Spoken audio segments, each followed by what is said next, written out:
All right, so recording. See if my microphone is on. It appears to be on. Appears to be working. Great. All right, so we have a new Photoshop. What we're going to talk about today is just brushes. We're going to talk about creating brushes. We're going to be talking about creating tiling elements. We might call them textures, but tiled elements. We're going to go through and make a really simple brick with that tiled element, and then we're going to, we'll see where it leads us. So first thing I want to do is open up your brush itself. My brush is huge, so we're going to go through a couple of things. So with the brush, you have a lot of tools up top. You have opacity, you have flow, you have smoothing, but the most important thing is the actual brush tool. You have size and you have hardness, and we talked about this last class, I believe. Am I making that up? Did we talk about brush hardness? Some people say yes. Okay. So right up here at the top, you have size and you have hardness. Now, hardness is going to look like a really sharp edge. If you turn hardness to 0, you get a much blurrier edge. This is the idea of hardness versus soft. Sometimes you want one, sometimes you want the other. It doesn't matter what you do. It just matters what you want and that you get it exactly. So this is the brush. You can click and drag. Another cool thing about the brush feature is if you click once and then hold down Shift on your keyboard and click somewhere else, it draws a straight line between them. There's a lot of times where you need a straight line. Straight lines are hard to draw manually, but if you can remember that if I click and hold down, I can get straight lines. We can also do this with the pen tool, but we're not worried about that because it's a little bit slower and it's more powerful, but it's not necessarily something that we need for this specific element. But that's not all you can do with the brush. You can also choose the type of brush that you want. Now, they have a lot of presets. They have a soft round brush. They have a hard round brush. These are the ones that I was just using.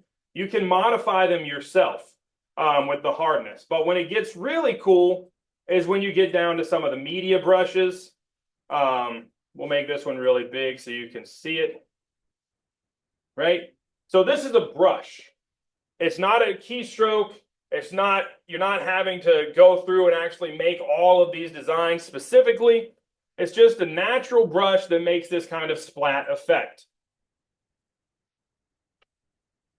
And there's a lot of them. Go ahead.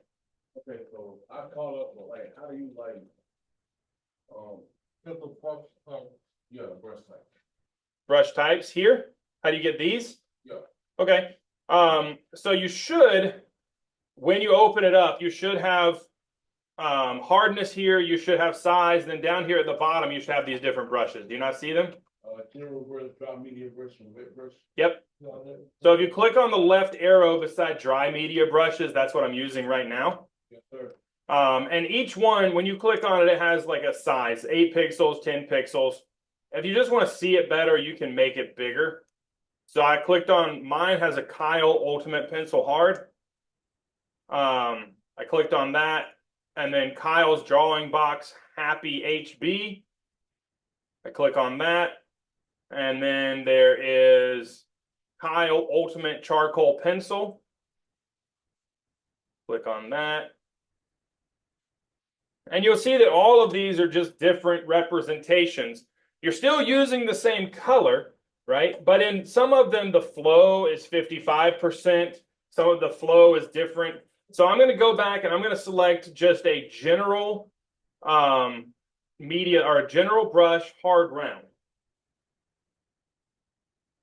And I'm going to turn the flow up to 100%. And I'm going to turn the opacity up to 100%. That gives me a solid blue dot. If I turn the flow down, we'll say to 50%, that gives me kind of a faded blue dot. if I turn the opacity down to 50% instead, that gives me kind of a faded blue dot too. The difference between opacity 50% and flow 50% is what you're going to see behind the dot. So I'm going to go through, I'm going to do the same thing on a new layer. You don't have to keep up. I'm just demonstrating. This is opacity 50% right here.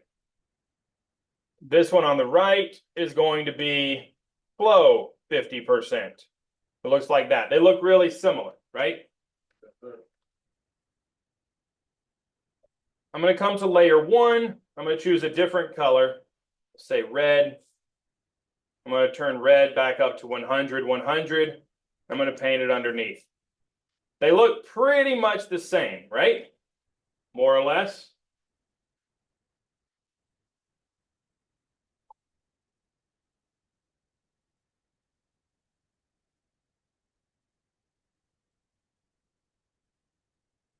When I click and drag with the flow, it automatically starts to fill it in together, right? Think about this as like you have a brush, the brush has some paint on it. As you paint around, it starts to kind of fill in the paint. With opacity, theoretically, as long as it's one click and drag, right, it maintains the opacity feature, right? So with flow, think about with flow, it's like you have a paintbrush and you're just putting more paint on the more strokes you make. With opacity, you're just telling it where you want this color to be. You're not adding more color to it, right? You've chosen the color you want, right? And you're just adding that color to it. The color happens to be a little bit transparent, but even with flow at 50%, it's also a little transparent, right? But as you click and drag, it just fills in the gap a little bit. If you have a really low flow, 6%, you can see you get kind of this cooler effect here, right? Where it does fill in the gaps, but it still allows you to have some of that transparency. See, this gives you more of an artistic feel, again, of using a brush to kind of get your design. Opacity does not do that. If you had opacity at 6%, then you can barely see it. It's like it's not even there, right? Now, if you click and click and click over and over and over again, your opacity is going to start to stack on itself. But with flow, you don't have to do those extra clicks. You just drag around and it makes the paintbrush thicker. Is that fair? I'm going to delete those 2 layers. I think I might also delete my background layer because it just is dumb now. Layer 1. So that's just kind of the generic initial start of the paintbrush. But what I want to do is I want to create my own paintbrush. Because when you're texturing, a lot of times there's not a pre-made paintbrush that does exactly what you want, right? So you have to have some control over how to create it to get the exact feel that you want. So I'm going to first paint this whole background white. Now I'm going to make a new layer. I'm going to just call this my first brush. Really excited about my first brush.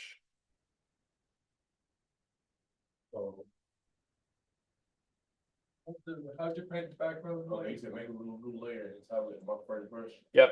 So on layer 1, or your background layer, I'm going to use what's called a paint bucket tool. It's housed under this gradient tool here on the left. If you click on the gradient and drag, you can see the paint bucket.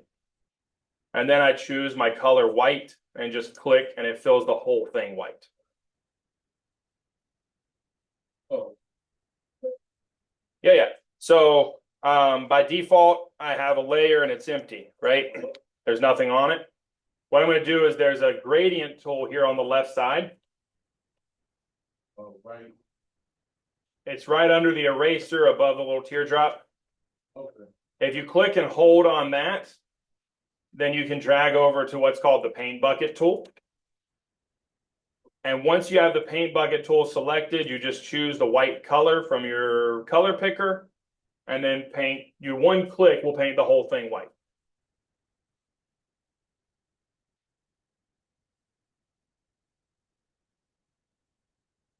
You could paint it black if you had the black color. Don't do that too much. You won't be able to undo. You got it? We're good? Except for Draken, who doesn't have Photoshop yet. I'm so sorry. I wish you did. All right. So we're going to come back to the brush and we're going to look at some other brush settings. Now, I want you to make sure that layer 2, or yours might be layer 1, I want you to lock this layer. And if you remember from last class, the way to lock it is just to click on this little lock here. And then you can't do anything to the layer. The only reason I want to do that is because I want to have a background layer the entire time that is solid white. I don't want to be able to modify it or ruin it, so I'm locking it. There will be times in the future when you're making a texture, you might have your wooden background look really, really cool. You want to lock it, or else you will ruin it. And then you won't notice you ruined it until 3 hours later when you were making a metal texture and you just made it on top of your wood texture, and then you lost your wood texture and you'll be really pissed and you'll have to go back and make your wood texture again. And I'll say, well, you should have locked your layer. But I'll also say it's really easy the second time. Everything's hard to do the first time you do it. The second time you do it, it gets easier. Regardless, lock layer 2. So when you click and drag your brush, I'm going to choose my red color again. I'm going to turn my opacity back up to 100. So I have 100 opacity, 100 flow, and just a regular round brush. Mine is 72 pixels, but it doesn't matter how big it is. So I'll move it back down to 35. 36, it looks like. You click and drag, it draws this line, which is good, right? It helps you to color, maybe color inside the lines if you needed to. But we want more control over that. I want you to press F5 on your keyboard.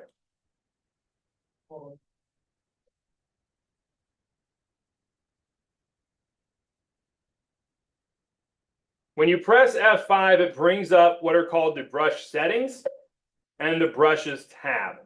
We want to look specifically at the brush settings.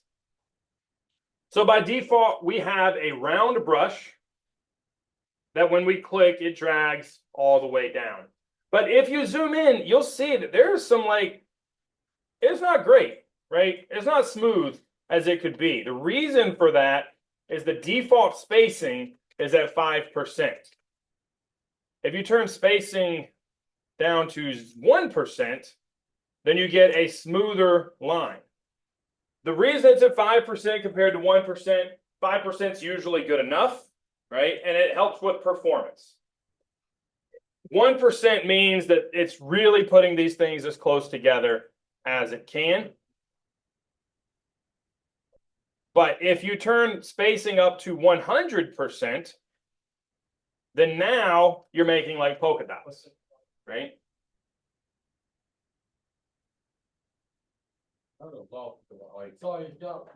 That's fine. So go back. You'll hit F5 on your keyboard. You have a brush. Your brush has a color, red and black. So then down here at the bottom, there's a spacing. The spacing by default is set to 5%. And 5% is generally considered to be close enough to make it feel like you have one consistent line.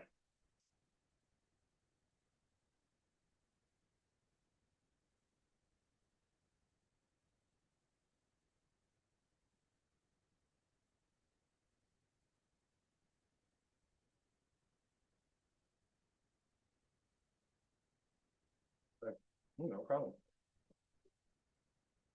If you turn the spacing to 100%, that just means that there is zero overlap between the dots that it's making, right? There's a 100% spacing in between when you make one dot and the next.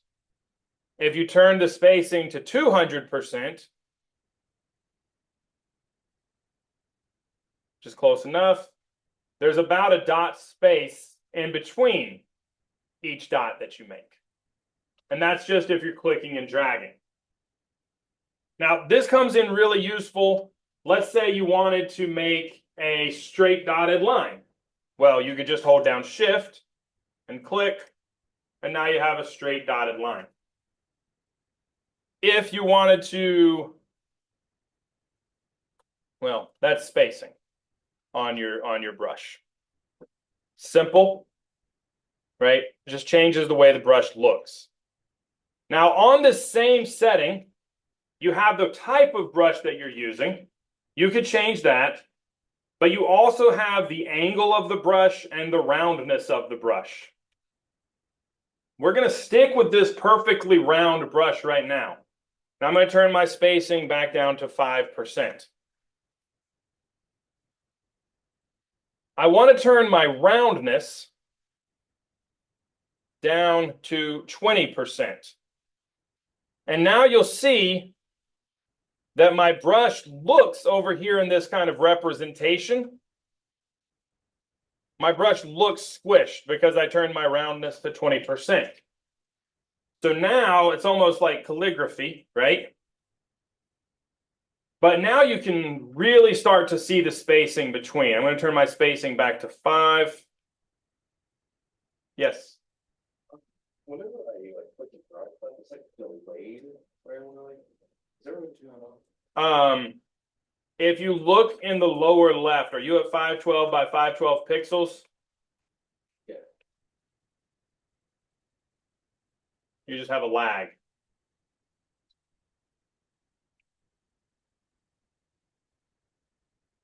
I think that's a machine problem, not a software problem.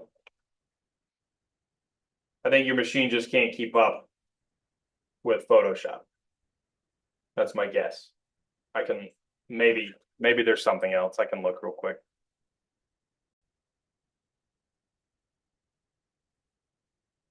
Does it say I'm recording? All right.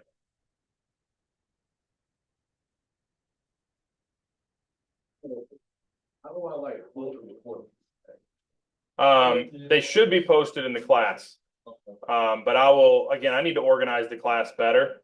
But I'll put the recordings in there and I'll make them better organized. I'll make a module that just says recordings and it'll have each week. Yes, sir. I'll try to get that done today. All right. So that's the roundness. Now there's also the angle. So if you see my brush right now, you'll notice that it looks kind of like this. If I change the angle 90 degrees, then it just changes what the brush looks like, right? It changes the direction. You could change it to 45 degrees, right? And that kind of helps you to get this corner right here that would be very difficult to get any other way, right? Being able to manipulate the brush sometimes helps you get into corners or elements to paint that you wouldn't have been able to get into. This is like if you're holding a paintbrush, right? You don't always hold it the same way, right? Sometimes you turn it, sometimes you rotate it, whatever, right? To try to get to different elements that you're painting. So that's all these two elements do, the angle and the roundness. All they do is just change the shape of your brush. I'm going to turn my angle back to 0, turn my roundness back to 100.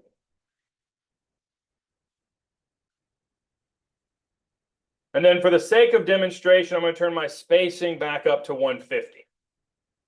And remember, when spacing is 150, all it's doing is just putting a space in between your different brushes. It's almost making it like you have a stamp, right? You're just stamping across. I want to open up a new element of my brush settings called scattering. It's 2 steps down from brush tip shape. And when you click on scattering, it automatically turns it on.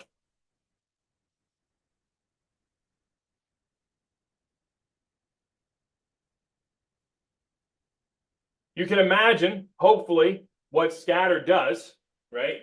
Is it makes things feel like they're not in a straight line. So I can scatter it on both axes. I'm not going to, but I can scatter it whatever percentage I want. If I scatter it 100%, let's do 200%. Then I'm trying to draw a straight line, right? but the software is scattering that straight line left and right, to give me a little bit of variability. A lot of times what we want to do when we're creating textures is create some sort of variability so that everything doesn't look so man-made, right? Because organically, the patterns that we would make aren't necessarily there, right? When you look at a board, all of the lines, all of the rings are not the exact same spacing, right? So we have to have some variability there in order for it to look more realistic. Using scattering is one way to get more variability. If you turn on both axes, then some of the dots will be closer together left and right, and some of the dots will be closer together up and down. Now you can also have what's called a count jitter. If I turn that up to 100%, sometimes when it makes a brush, it will make 1, and sometimes when it makes a brush or when it makes a stroke, it will make 2. So it's just another way to create some variability in your brush strokes. Like some weird option called smoothing turned on, and I turned that on, and now it works like I should. Oh, down here? Yeah. My smoothing was turned on, but mine wasn't crashing. So if it turned it off and it works, that's fine.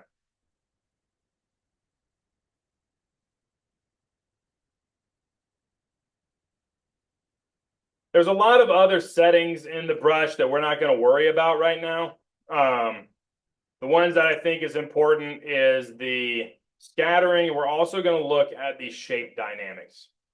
So these are, again, just ways to create some variability in your brush type. If we turn size jitter way up, then you see when you're making your line, your dots are going to be different sizes. You can change the minimum diameter to be bigger or smaller. You can change the angle, which doesn't matter when you have a round brush. But if you came back to brush tip shape and you turned your angle, or sorry, it turns your roundness to 20% again, and then came back to shape dynamics and turned your angle jitter up, then now your size jitter is on, your angle jitter is on, and you're getting a really high variability in your brush when you paint.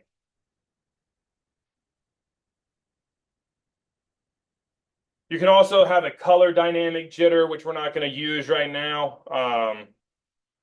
You can do the roundness jitter. All of these different things just affect how your brush is going to look. Now, before I move on, I want to make sure I take all of my shape dynamics, all of my scattering, and turn them off. To turn them off, I just have to click the checkbox beside it. And just like the layer, your dynamics do have a lock button. So once you get the shape dynamics exactly like you want, you can lock them, and they will always stay that way. I don't know if I can go back far enough to get rid of everything. There we go. All right. So those are all the generic ideas of your brush tip, right? And again, this is just the tip of the brush and how you're holding it and what it looks like when you're making those paint strokes. I'm going to change my roundness back to 100%.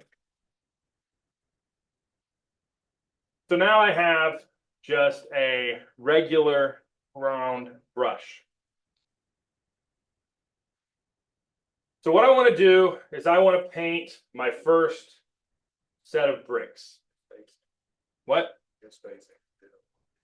Oh my goodness. Got successful Photoshop, you know. Whoa. That's great news. Thank you for telling me. My spacing was still 100%. I'm going to turn it down to 1%. It doesn't matter to me. All right, so I have a brush now that I can work with. And most of you do. Dakota's brush is a little drugged, having some trouble. What I want to do is I want to create a box, and I want this to be a perfect box. So I'm going to use my rectangular marquee tool. I'm going to select it, and I'm going to click and drag, and I'm going to hold down Shift while I'm dragging. And that will make sure that I make it a perfect box. And I'm going to try to make this box about 100 by 100 pixels. You'll notice when you're dragging it, there's a W and an H that come up. I want to drag it until those are 100 by 100. If you get 101 or 99, that's totally fine too. But that just gives me a box. Now, when we're talking about this box, you look at it, it has these things around the outside that we call the marching ants. The marching ants represent that this is the area of your file that you are currently modifying. Because I have the marching ants here, when I select my brush, I am not able to paint anywhere else except inside of the marching ants. Everything outside of the marching ants does not exist. So, what color are brick? Generally.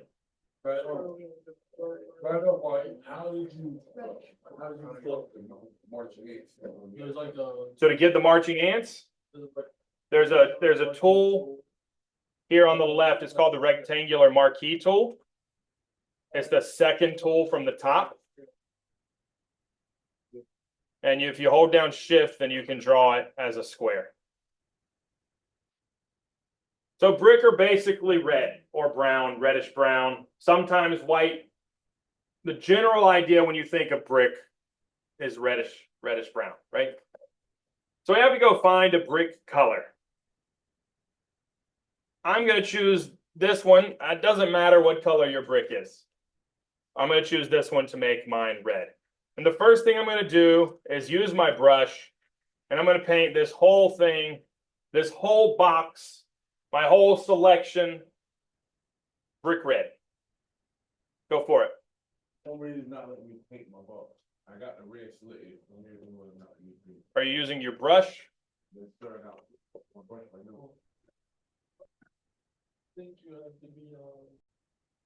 This really is a group effort, isn't it? Partially because of my incompetence, but we all are helping me out, so I appreciate that. All right, so when we're looking at brick, right, one of the things that we know is that brick has some grout associated with it in between the pieces of brick that are stacked on top of one another, right? What I would like to do in this moment is paint some grout.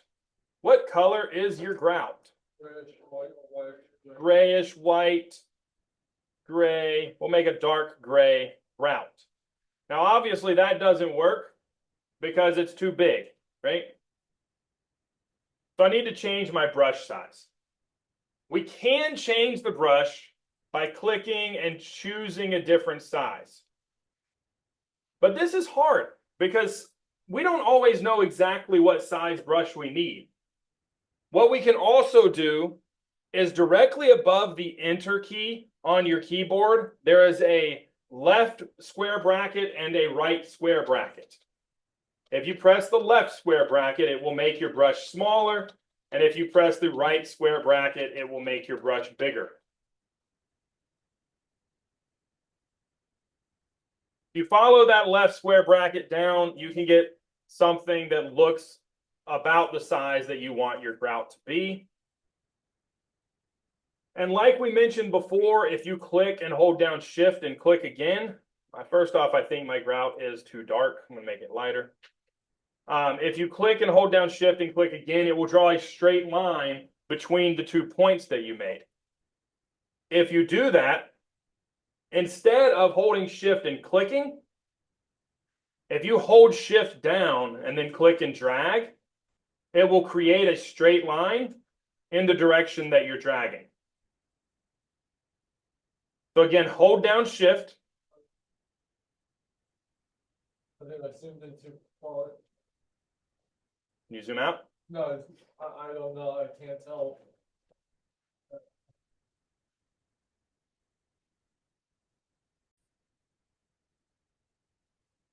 Continuing the conversation of group effort, one of the things we just learned is that if you hold down Alt on your keyboard and you scroll your mouse wheel, then you can zoom in and out. It gives you a little bit of control. If you zoom in far enough, you can actually see the pixels that Photoshop is working with. You don't need that. It's just something to know. So what I want to do is, again, I'm drawing my bricks. So I know I want to divide this across the middle. So I'm going to hold down Shift and then just click and drag, and that will give me a line across the middle. I'm going to put my mouse again towards the middle. I'm going to hold down Shift, and I'm going to click and drag up, and that will give me another kind of division in my brick. The last thing I want to do is click and drag across the bottom and on the two sides on the bottom. So I should have basically a rectangle and then a line on the top. And this is going to give me the effective look of a stack of bricks. I hope.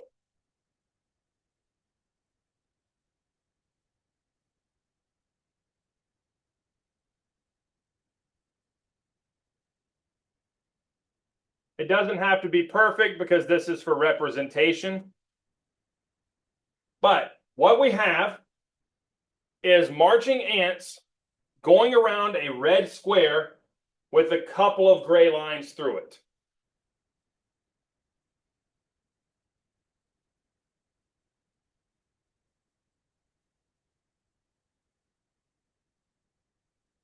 With it selected, I want to come up to Edit.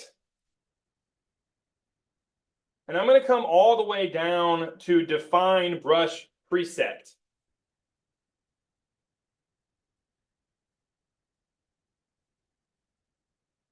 Once I select Define Brush Preset,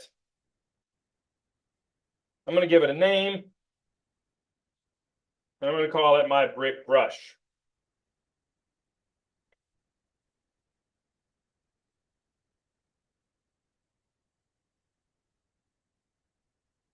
When you do that, it's going to automatically choose your brick brush as your new brush selection. If you come up to select and choose to deselect, then now it will allow you to paint a grayscale version of your brush. But if you switch to red, you can paint a red scale version of your brush. See you later. It's not like an outline for my, Just an outline? yeah. So I've made a brush, which is pretty cool. And some of you are trying to stack your brush beside itself to kind of make a brush pattern, right? Which is cool, which is good, something to do. But instead of that, what we can do is go back to Edit again with our marching ants on the brick, right? With the marching ants around the brick, we can go to Edit and Define Pattern. And I'm going to name this one my brick pattern, not Brook, my brick pattern.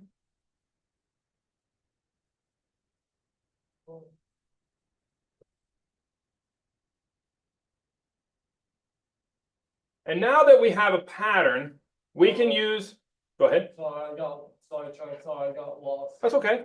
So we just want to go ahead and select our brick again using our selection marquee. Oh, And then once we have it selected, we will come up to Edit and Define a Pattern. And then I named mine my brick pattern. Name it whatever you want. But once we have the pattern created, there is a brush called the Pattern Stamp tool. And it's housed here under the Clone Stamp tool, which is directly underneath our regular brush. So if we drag over and select the Pattern Stamp tool, then we can select the brick pattern that we just made.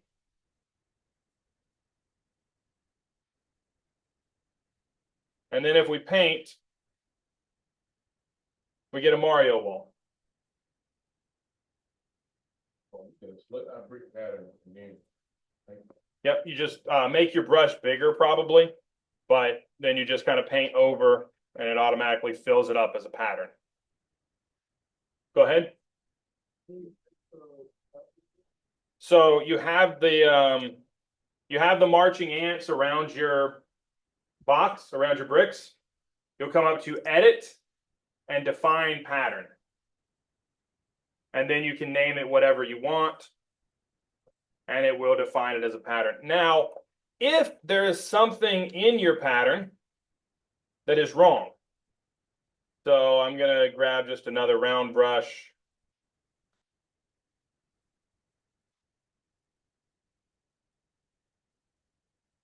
Right, and I'm just going to mess up part of my pattern or whatever.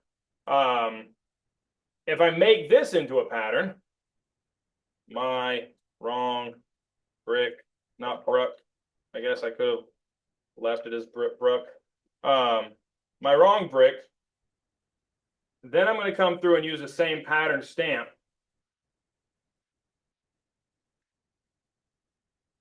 And now it obviously is a mistake, right? But one of the cool things that you can do is when you have multiple patterns that you've created, you can start to stack them together.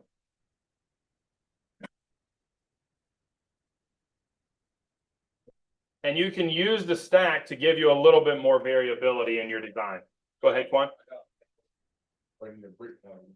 That's okay. That is just a representation that if your pattern is not good, then it's going to look silly.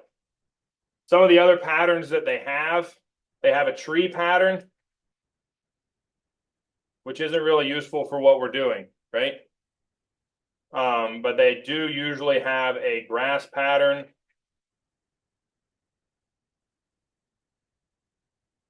They have a different grass pattern. This one's a little bit more useful. We would put it somewhere. But that's the idea. What are you giggling about?